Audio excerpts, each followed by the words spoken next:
PV. അൻവറിന് വക്കീൽ notice അയച്ച് പി. ശശി അപകീർത്തികരമായ പരാമർശങ്ങൾ പിൻവലിച്ച് മാപ്പ് പറയണമെന്നാവശ്യപ്പെട്ടാണ് നോട്ടീസ്.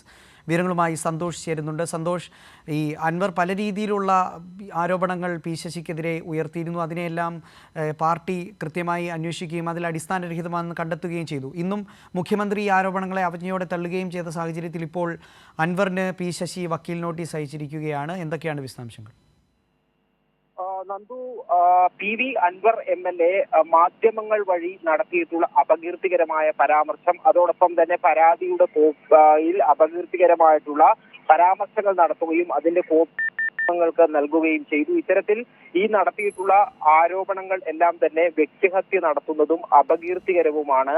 രാഷ്ട്രീയ ലക്ഷ്യത്തോടു കൂടിയാണ് പി.വി. അൻവർ ഇത്തരത്തിലുള്ള ആരോപണങ്ങൾ ഉന്നയിച്ചിട്ടുള്ളത്. ഇത് സൽപ്പേരിന് കളങ്കം വരുത്തുന്ന വിധത്തിലാണ് പി.വി. അൻവർ ഈ ആക്ഷേപകരമായിട്ടുള്ള ആരോപണങ്ങൾ മാധ്യമങ്ങളിൽ ഉന്നയിച്ചിട്ടുള്ളത്. അതുകൊണ്ട് തന്നെ ഈ ആരോപണങ്ങൾ പിൻവലിച്ച് മാപ്പ് പറയണമെന്നാണ് ഇപ്പോൾ പി. ശശി വക്കീൽ നോട്ടീസിലൂടെ ആവശ്യപ്പെട്ടിരിക്കുന്നത്.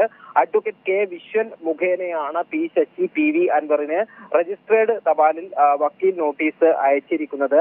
ഈ ആരോപണങ്ങൾ പിൻവലിച്ച് മാപ്പ് പറയാത്ത പക്ഷം നിയമ നടപടികൾ സ്വീകരിക്കുമെന്നാണ് ഇപ്പോൾ വക്കീൽ നോട്ടീസിലൂടെ ചൂണ്ടിക്കാട്ടുന്നത്. നേരത്തെ ഇത് സംബന്ധിച്ച് അൻവർ ഇത്തരത്തിലുള്ള ആരോപണങ്ങൾ ഉന്നയിച്ച സമയത്ത് തുടക്കത്തിൽ പി. ശശി സ്വീകരിച്ച നിലപാട് ഈ പരാതിയിൽ പറയുന്ന കാര്യങ്ങളെ കുറിച്ച് മുഖ്യമന്ത്രിയും പാർട്ടിയും എല്ലാം പരിശോധിക്കട്ടെ എന്നായിരുന്നു. അതിനുശേഷം ഇപ്പോൾ ഈ ആരോപണങ്ങളെല്ലാം തന്നെ പ്രഥമ ദൃഷ്ട്യാ തന്നെ മുഖ്യമന്ത്രി ഉൾപ്പെടെ പരിശോധിച്ച് തള്ളിക്കളഞ്ഞ സാഹചര്യത്തിലാണ് ഈ വക്കീൽ നോട്ടീസ് ഇപ്പോൾ പി. ശശി അയച്ചിരിക്കുന്നത്. ഇപ്പോൾ നിയമ നടപടികൾ സിവിലായും ക്രിമിനലായുമുള്ള നിയമ നടപടികൾ സ്വീകരിക്കും, അല്ലെങ്കിൽ പൊതുസമക്ഷത്തിൽ മാപ്പ് പറയണം, ആരോപണങ്ങൾ പിൻവലിച്ച് മാപ്പ് പറയണം എന്നാണ് വക്കീൽ നോട്ടീസിലൂടെ പി. ശശി ആവശ്യപ്പെട്ടിരിക്കുന്നത്.